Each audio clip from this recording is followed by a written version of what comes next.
There's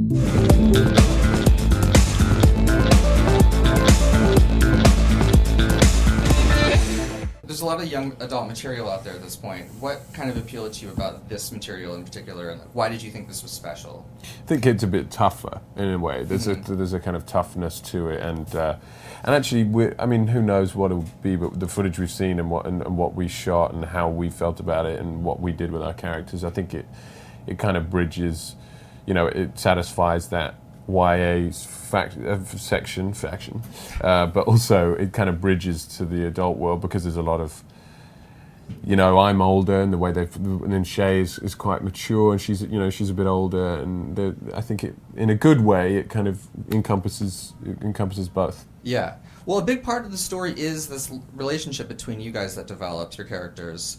And Shailene, when Theo first read to you, how soon was it that you knew this is This is the guy that's going to play 4? He walked in the door and I was just like, that's him. Really? No.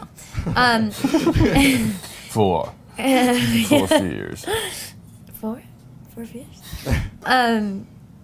How soon? I mean, we read together, and we had read every single young man out there between the ages of, I'd say, probably 16 and 30, and nobody really had the essence of being vulnerable and masculine at the same time. Some guys came in and were so incredibly masculine that there was no depth there was no sensitivity, there was no vulnerability.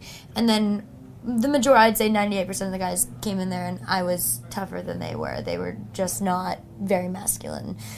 And so it was really, really difficult to find somebody. And when Theo came in, he kind of totally encompassed that perfect balance of, because 4 is such an interesting character in the sense that he is so strong and he is the leader of this group of people who are really badass and who are able to do really intense physical work. And yet at the same time, he comes from sort of a broken place. So he's got some dark demons and he's got some really big patches in his life that have sort of made him very sensitive by nature, even though he doesn't really allow that to show. And so it was very hard to find him. But then after the audition, he kind of left and everybody looked at each other and we were like, holy shit, that's him. Yeah. We just spent 4 months looking for Theo James. Yeah. Well, and Veronica Roth, the author of the book, even said, when I pictured 4 as the actor who would play 4, it was Theo. So that must have been pretty good validation for you, right? To hear her. I don't even know if you've even seen that quote. But I haven't seen that quote. Yeah. But I feel validated. No, it was, in life in general. It was great, and in a way, it was nice to come. I came late in the process, obviously, because they've been looking for a long time, and it just felt very right, and I had an affinity with the character, and me and Shay had a very natural rapport and natural chemistry. So it was something that seemed just.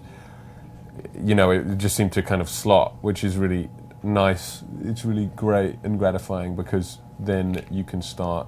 There's no questions of, how exactly is this going to fit. When these things kind of come into place naturally, then you're like, okay, cool, we've got a great thing here, and we can start making really good work. Yeah. Well, so you've got a great young cast, but you've also got Kate Winslet and Aaron Eckhart in this movie. These two. I haven't got Aaron Eckhart. Aaron Eckhart's not in the movie. Oh, he's not? No. Oh. He was in talks to be in it, but I'm sorry. It's all good. Well, you've got Kate Winslet. We do have Kate who's Winslet. amazing. So could you talk about working with her and what that was like? She's this. She's amazing. I mean, she's one of the best actors. She's so fucking good. She's so incredibly good. Yeah. And she's also just actually very cool and normal person, which is really good. And I think, obviously it's good, but I think she's such a consummate professional and a very talented actress. But then on top of that, she's just totally hanging out with us, and fucking around and joking around with us on set, and had a real kind of, again, it was very easy, wasn't it? So easy. Well, because you think Kate Winslet, you think, oh, she's going to be in her trailer the whole time. Or... No, never. at all. Kate was mortified that she had a bigger trailer than us. She came into the hair or the makeup trailer one day and was like, I just noticed that. She's a cognitive. My name is Dick Van Dyke. She's like, I just noticed that I have a trailer that's bigger than all of yours. I feel mortified. and I can't believe they did this, because she's so down to earth and she's so humble that that was, you know, a really big deal to her. That's really nice. Yeah, she's just a normal chick. I mean, everybody in this industry is normal. Some people make it harder on themselves than they need to make it, and she's not one of those people. Yeah. Well, so this is obviously a huge... One more? Or?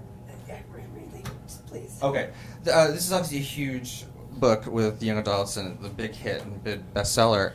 Are you guys kind of prepared for this becoming like a Hunger Games or a Twilight and everything that goes along with that?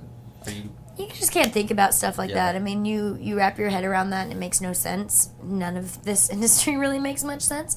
So I think that you take it day by day and you just be grateful for the opportunity we had. Yeah, I mean, if it's successful, that's great because we've done a great job. But if it's not, then, you know, then that's just something that is out of our control in that way, because we just do a good a job as we can doing the film and then kind of, yeah, see how it goes. For breaking entertainment news and more, follow @HitFix on Twitter or visit hitfix.com.